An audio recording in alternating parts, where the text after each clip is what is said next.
So, please. Thank you.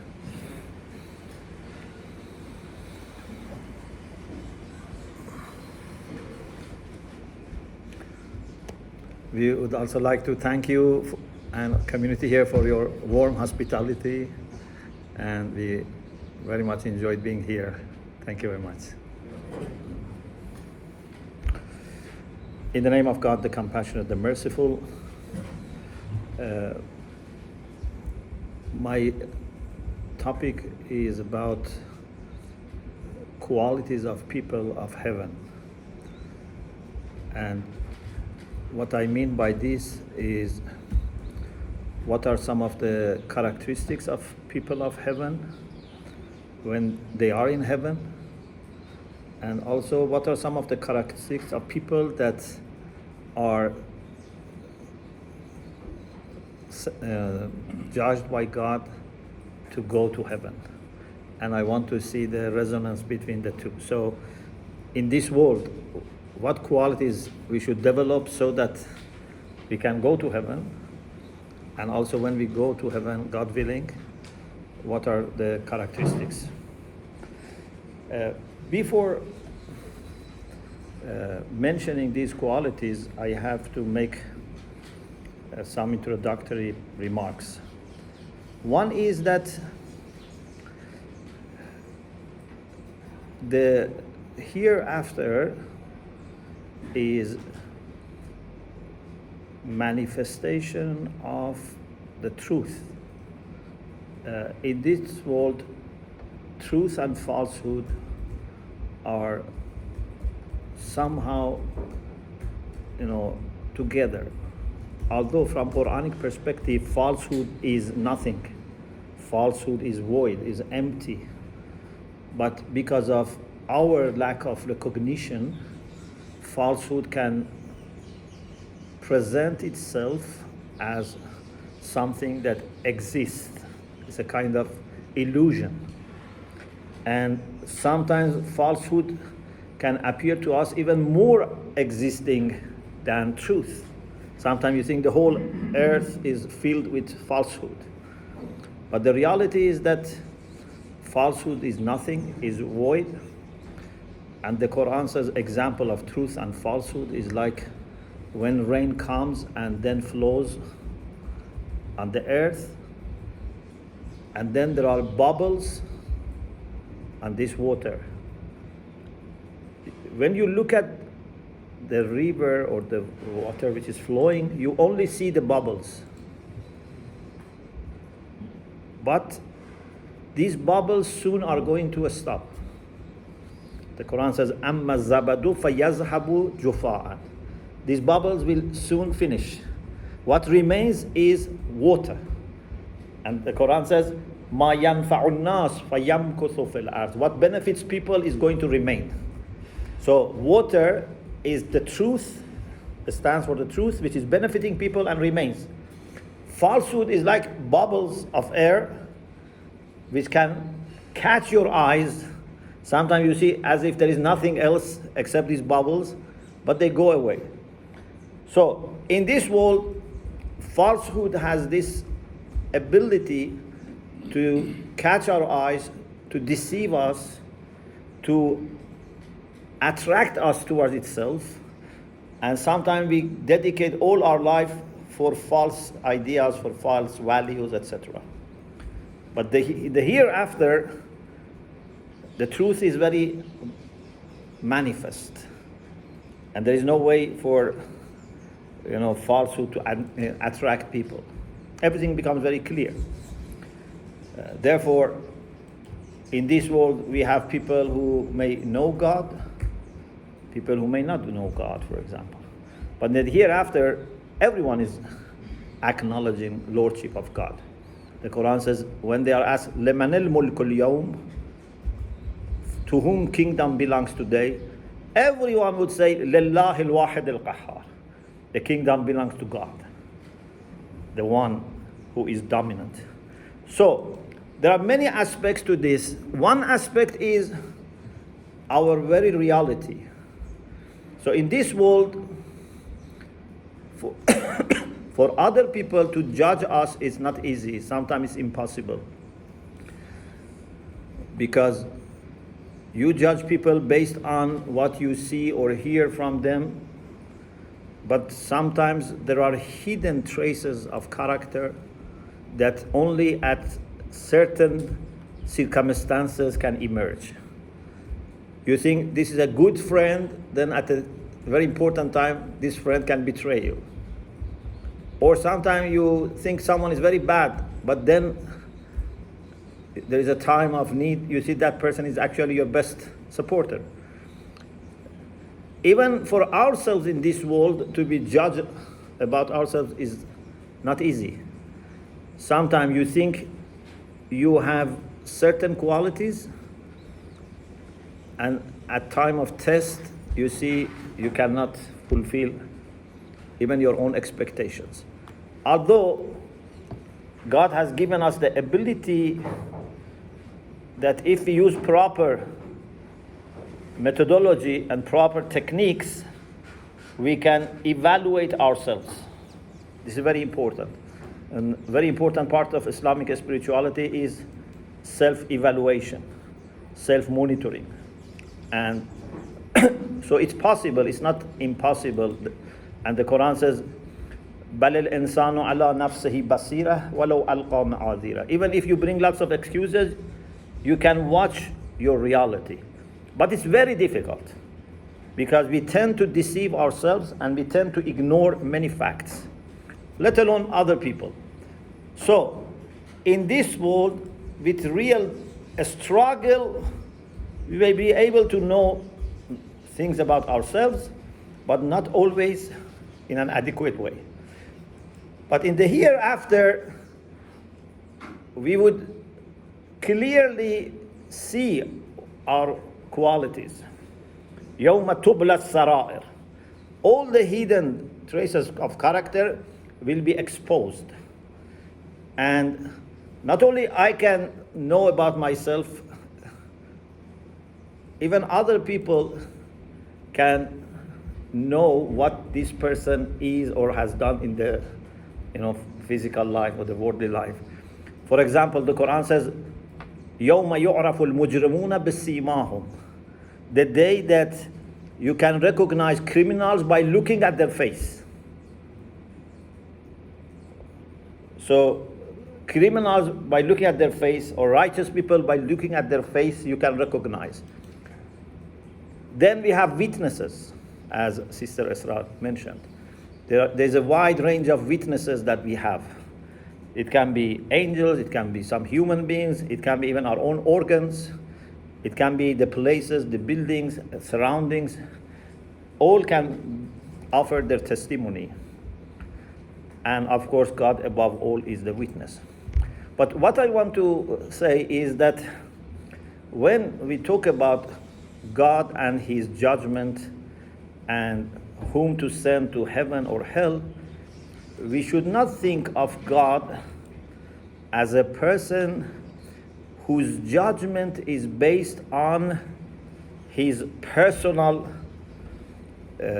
judgment or his personal relation with us, to the extent that there can be some favoritism or some discrimination or some mistakes or, God forbid, some injustice. God's judgment is based only on the facts. The same facts that we ourselves also would know. And therefore, the Quran says, اقرأ كتابك كفى بنفسك اليوم عليك حسيبا. Read your book of deeds. Sister Esra talked about, we will be given the book of our deeds to the right hand or left hand or from behind. So you will be given the book of your deeds, which is one of the ways to know what you have done. It's not the only way. This is a kind of formal and official way of receiving the report of what you have done. And God says, you read it and judge yourself. You are sufficient judge. So it's not that I would say I should have gone to heaven, but God mistakenly sent me to hell, or God was not kind enough to send. No. I would be the first person to judge about myself. So God does not ignore any fact because facts are obvious. God would not involve any personal, enmity or, discrimination against me. The only thing is justice, wisdom, and mercy.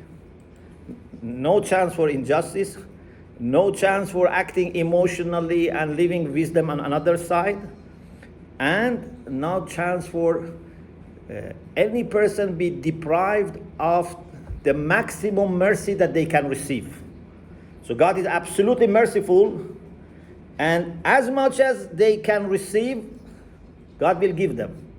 If there is any problem, it's not because I was judged unjustly or there was mistake, some of my good things were not known, or some of bad things of other people are put in my account, or because God for me said, I just treat you with justice, I don't want to forgive you, I don't want to have mercy. No. So we have this beautiful saying that we say, Ya man sabaqat rahmatuhu ghadabah. Oh, the one whose mercy precedes his anger. And people understand it normally in the way that his mercy is more than his anger, but my humble understanding is that even his anger comes from mercy.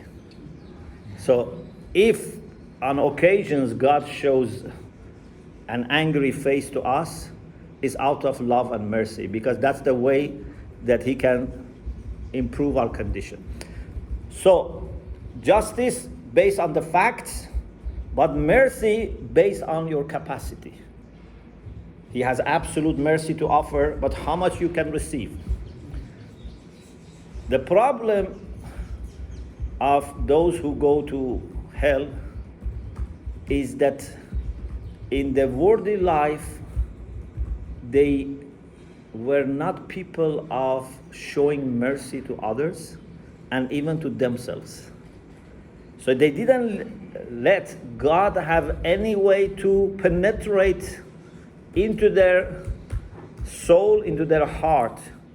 If there is any little opening left for God to penetrate to our heart, then light and mercy would come, and this can grow over time.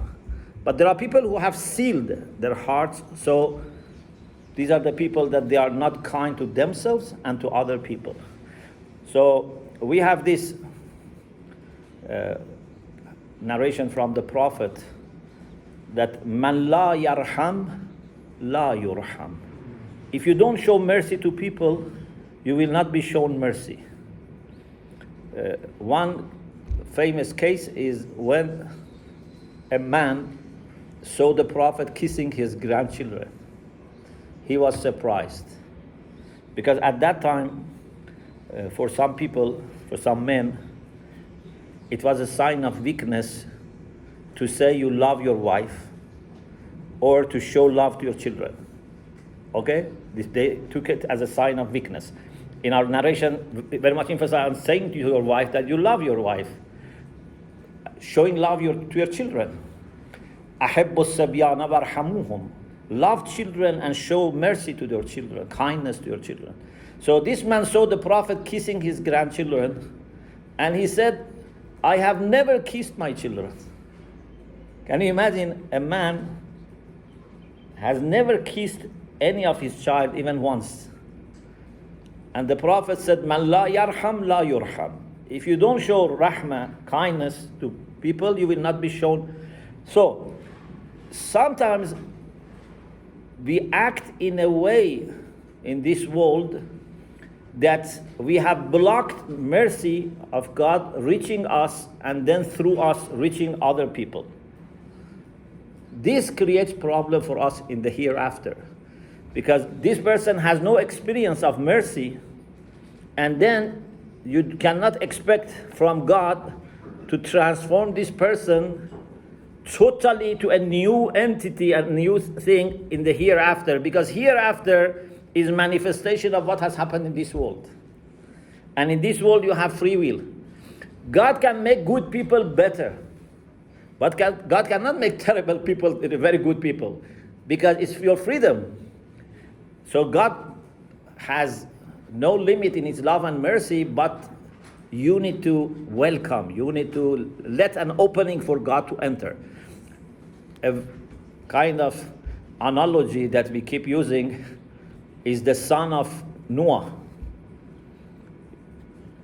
The son of Noah was offered by Prophet Noah to go on board on the ark and be saved.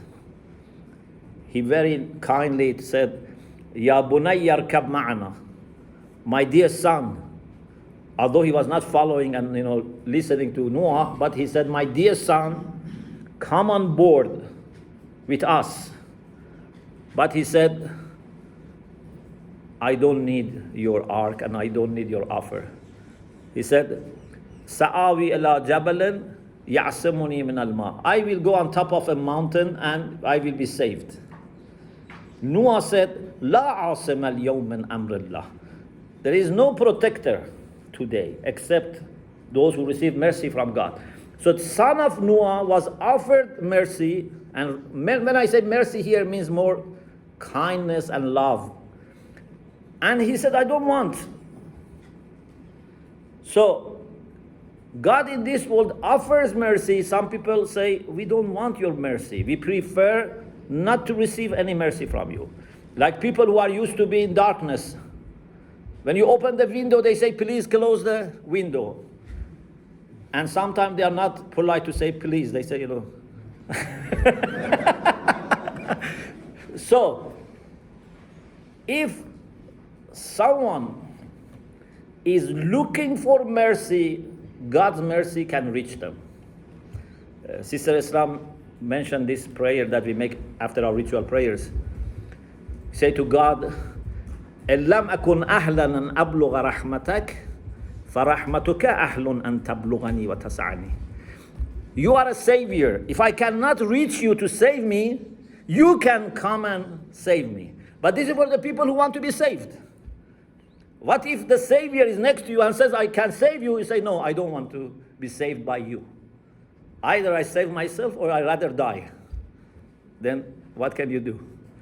So, on the Day of Judgment, God's justice, observation of the facts, with maximum mercy that you can receive, are three factors that decide, what treatment you are going to receive. And the maximum capacity that you have to receive mercy is built in this life. Facts are determined in this life. So here we decide how we are going to be treated. In the hadith we say, كما تعيشون تموتون وكما تموتون تبعثون. In the same way that you live, you die. So how you are going to die, the quality of death depends on your life. And then the quality of resurrection depends on how you died. So death is a summary of your life. And if you know someone's life, you can determine the resurrection. Or if you can really understand the way they die, it can also tell you how they are going to be resurrected. Because in death, a wise observer can see everything you have done during your life. Not the physical aspect of death. For example, you say, this person was burnt, so he must have terrible life. No. The experience of the soul at the time of departure from the world tells you how they lived. One of the, do you have a question? So one of the contemporary scholars has a very good example, because the Quran says everyone is going to taste death. Okay? كُلُّ نَفْسٍ ذَائِقَةُ الْمَوْتِ. You are going to taste death. It means that we are greater than death. We are not going to be finished by death. We are surviving death. We are just going to experience. So he says the taste of death is different for people. For some people, death is very sweet, even sweeter than honey. أحلى من العسل, as we have in some historical reports about Karbala. For some people, death is very bitter. Why? He says, imagine if you have a big pot for cooking and put all your actions, all your words in your life in that pot and stir them. The final taste that you get is what you are going to taste at the time of death. If your life was life of piety and kindness and services and truth, this will taste beautiful and very sweet. But if I was cheating and harming people, myself, etc., death is very bitter, because this is the taste of what you have done in your life, and you can not run away from this. God can help you with this, but God cannot make a very bitter taste into excellent, because everyone is responsible for their actions, and your action determines how much capacity you have. So, people who go for heaven go to heaven for their good choices in this world, but also for mercy of God. Because we believe our good choices, good actions, righteous deeds, not only they depend on grace of God to start with, they depend on mercy of God also to be acceptable. Because compared to what we have received, what we have done is very little. So God, through His grace, first helps us to do something good, and then He accepts what we have done, and then He grows what we have done and multiplies the reward for what we have done. So He is very generous and very accepting, although He knows all the problems that are there. Imagine you have the best chef of the world who knows everything about the way you have cooked. Okay? But still He accepts your cooking, because He knows you have done your best. You didn't cheat, you tried your best. He says, okay, as long as you do your best, then I will accept. So one of the qualities of God is Ya Sari al-Raza. He is very quick in accepting, because He doesn't use all His information against us. This is a topic that needs independent discussion. God is a judge that has all the information about us, but He doesn't use all of them. Indeed, He hides some of His information from angels. بِرَحْمَتِكَ أَخْفَيْتَهُ. In Dua Kumail we say, with your mercy you have hidden some of my bad things, even from the angels, that you made them responsible to register what I have done. So God hides from them some of my bad things. Even sometimes He hides from myself. On the day of judgment, God is acting as a person who covers not only to the others, but also to myself, because I feel terrible if I am reminded of all of my bad things. So He can cover that. So He is very easy in accepting, as long as you are honest. But if you want to be clever and say, I can hide, from God something, and I can, deceive Him and cheat, no. Then He will show you that, no, we have all the evidence. But if you are honest and humble, so mercy is there. So we have to be honest, and God would see rooms for improvement of our action. He would accept. But if we are not honest, if we leave no room for God, if we have bad opinion about God, if I say God is not going to forgive me, God is going to punish me, then this shows that I have big problems, and then I can be treated like that.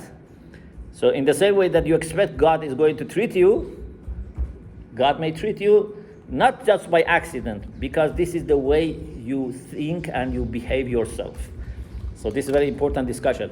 Who say God is not going to forgive me? I think people who don't forgive others, then for them it's possible to think that God is not going to forgive. But if I have been a forgiving person, I never say God is not going to forgive me. Okay? So, mercy of God is available, and if we cannot reach His mercy, but we are seeking His mercy comes and embraces us. Now, with these points, we want to see who are the people who are going to heaven. We don't know. It would be majority of people or minority of people, but there is great room for a speculation that hopefully majority of people go to heaven. I wish no one goes to hell, but it's my wishful thinking. But there is no reason to think that majority of people go to hell. As Sister Esra said, our fourth Imam said, Al-ajab kullu al-ajab mimman halak kayfa halak. We are surprised if anyone goes to hell. We should look for reason. Yeah? If when a school finishes, everyone goes to their home, you are not surprised. If someone is not left to go home, you will be surprised. What he has done that parents don't let him go back home. So if you go back to God in heaven, it shouldn't be surprising. If we go to hell, we should wonder, what terrible things this person has done. And would it be permanent, or finally he would be given permission to go back? So, there is great hope that majority of people go to heaven, because majority of people seem to be not vicious. Majority of people are either good or mixture of goodness and badness, but the good side, overweighs. It seems so, but we leave it to God to judge. We just request God to help as much as possible, and because our prayer would increase our capacity. God has absolute mercy, but our prayer gives help to God to send more mercy down. So we pray for each other so that God would have chance to give more mercy. So, with this kind of introduction, I want to mention something about people of heaven based on the Quran. Of course, this discussion, needs more time, but just to have a kind of introduction. One of the things that we find about people of heaven is their contentment. People of heaven are pleased with God and pleasing to God, and among the best blessings available in heaven is to know that God is pleased with you. For example, in chapter 5, verse 119, God says, Radiyallahu anhum wa radu an. These are the people that God is pleased with them, and they are pleasing to God. To be pleased with God must be the easiest thing, but indeed is very difficult. We think if someone is as good as God and as merciful as God, it should be easy to be pleased with God. But the problem is that we are like children who don't understand everything, and we are impatient. So for a child without education, without experience, without patience, to be pleased with a very wise person's decisions, which means sometimes you shouldn't eat this chocolate, and sometimes you should not make this game, and you should go to a school, you should do your homework. It's not easy. So, although for a knowledgeable person, it must be very natural to be pleased with whatever God decides, but in practice, we always fall short to be pleased with God, because our tests are always to transfer us to a higher state. So always we struggle to be pleased. Till after many tests, we come to this conclusion that no matter what I'm going to make out of this, what kind of understanding I have of this, I have already established that the best decision is made by God for me. So in this way, No test is going to be challenging you because you have reached a point of maturity through previous experiences that whatever God brings forth is the best for you. So this quality gives you peace of mind. And in the heaven, there's a place of having peace of mind. So everyone in heaven has this quality of being pleased with God as well as being pleasing to God. And one of the greatest blessings of God is وَرِضْوَانٌ مِّنَ اللَّهِ أَكْبَرُ. There are very good things in heaven. Rivers, trees, fruits, honey, milk, good companions. Lots of good things are there in heaven. But the best thing in heaven is you know and you feel you are pleasing to God.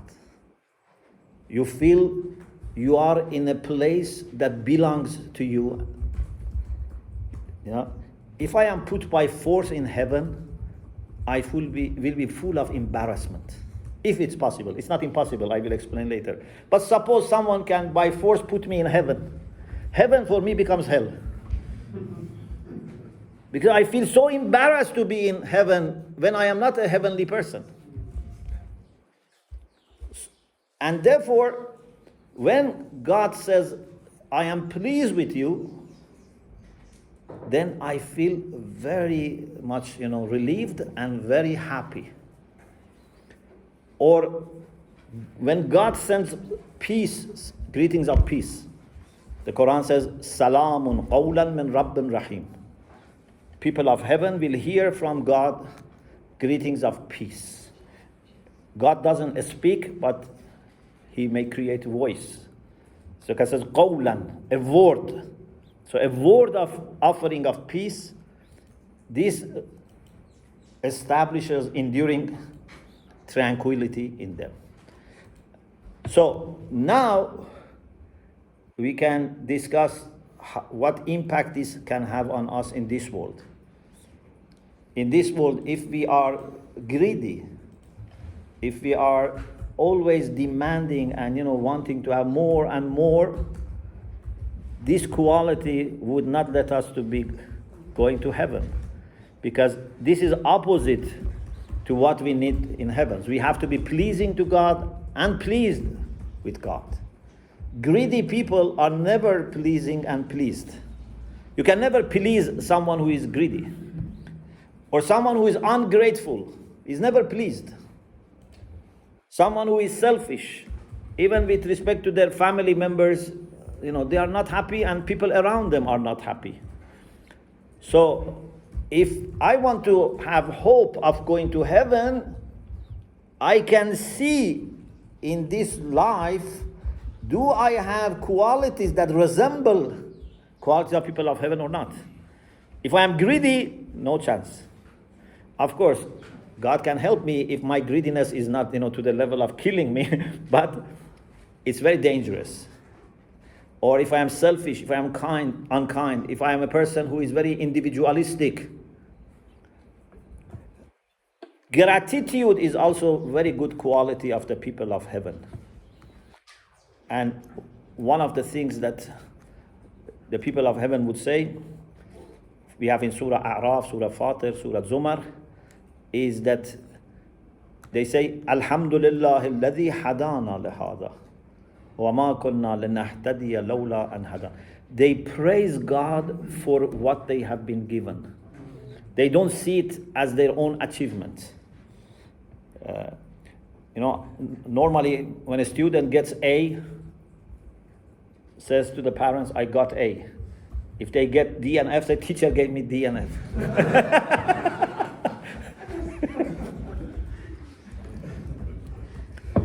So people of heaven don't say, I got A. They say, God gave me A. And if there is any problem, they take the responsibility. Because only good comes from God. And good only comes from God. Okay? So, they are grateful for all the blessings of God. They are very joyful and bright in their faces. So any encounter that you have with a person of heaven will bring you joy. So when we read the Quran about blessings available in heaven, we find great part of the blessings in heaven are actually relations among human beings. So we are not enjoying the environment only. We are going to enjoy family relations and relations with friends. And Quran talks a lot about friends sitting next to each other or facing each other, talking, praising, glorifying God, or greetings of peace. In several verses, God says, "Tahiyyatuhum fiha salam." So heaven cannot be heaven if you are alone in heaven. God has created us in the way that part of our humanity can only be complete when we are with other human beings. Even in the initial heaven, which was not eternal heaven, that Adam was there, God said, you and your wife go to heaven. Uskun anta wa zawjuka al-jannah. So God didn't say, you go alone, and later we send your wife. They went together. Or for example, we have this idea that it's very great example of God's mercy also, that sometimes a person is judged to go to heaven, but his family members are not good enough to go to heaven. Their actions are not enough to go to heaven. He says, my Lord, عملت لي ولهم, whatever I did was for myself and for my family. And God says, let his family to join him without dividing his good actions to them. So it's not that his reward will be divided to the number of the people. Everyone will be given the same thing. Because God looks for excuse to send people to heaven. And if a person was so generous that he says, I meant all my family members to be there, then God says, okay, take them. Prophets are so generous that say, what we did was for our nations. So therefore God says, okay, take your nation.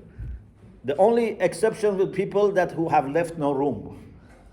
Because intercession should be for the people that are pleasing. So there are people that they have deprived themselves from receiving intercession. In any case, people who are in heaven, you see that enjoy very much relations with each other. So if they enjoy relations with each other, then these relations should be based on love, on understanding. If there is misunderstanding taking place in heaven, this would not be heaven. There's no chance for misunderstanding. There is no chance for disrespect. There is no chance for humiliation, for insult, for offense.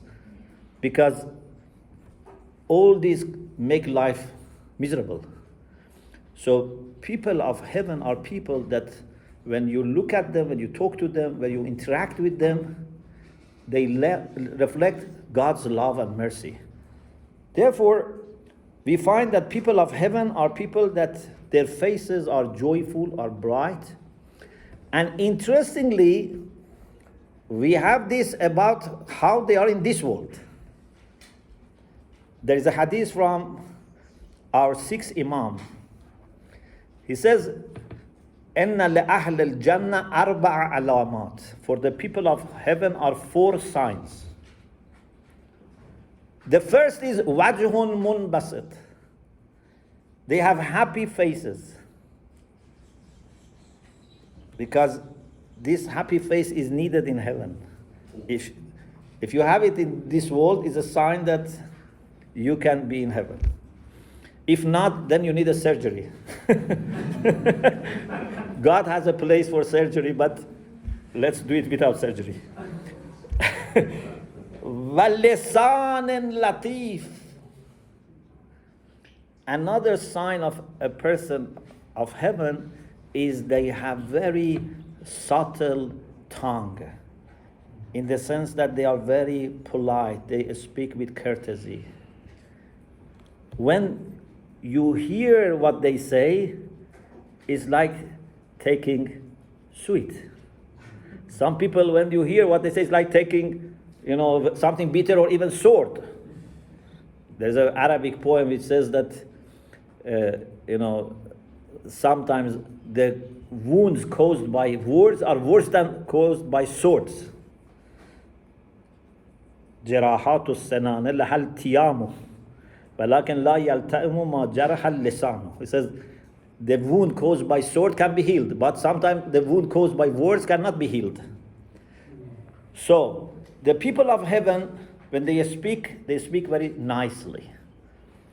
وَقَلْبٍ رَحِيمٍ, and they have kind and merciful heart. وَيَدٍ مُعْطِيَةٍ, and they have generous hand. So, happy face, kind words, kind heart, and generous hand. These are qualities of the people of heaven. In this world, so if you have it in this world, then this is a sign that you can be people of heaven.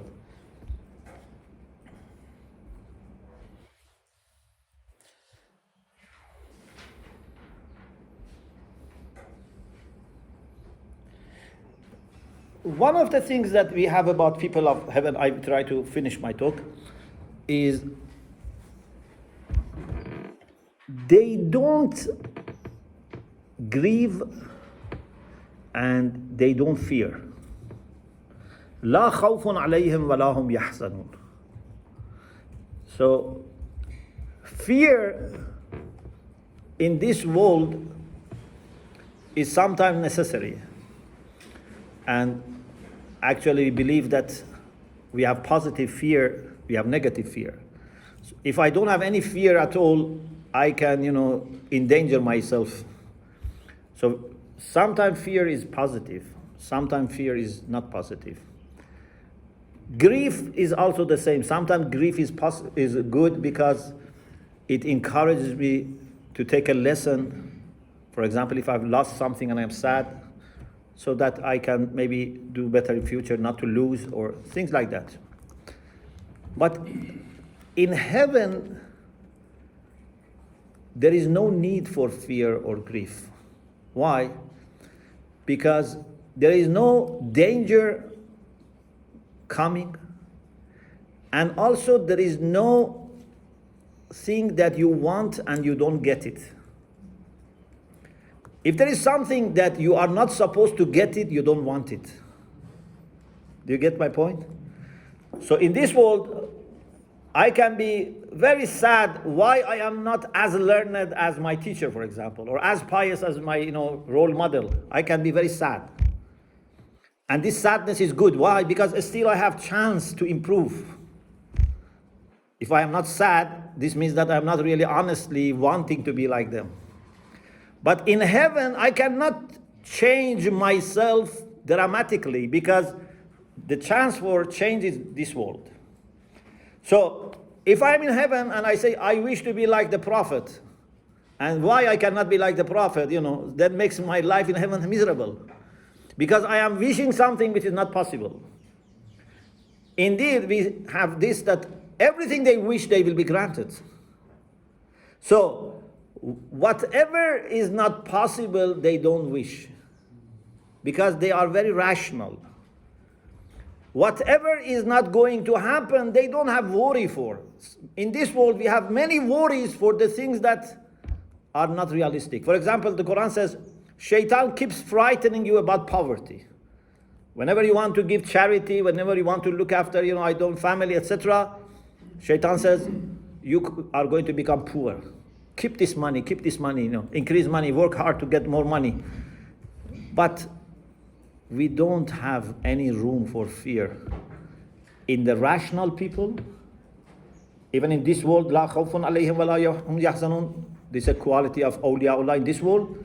And in heaven, definitely, there is no fear, there is no grief.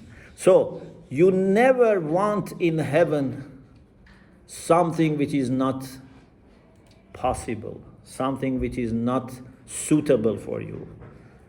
You never want to be better than someone else. Okay? Because in heaven there are ranks.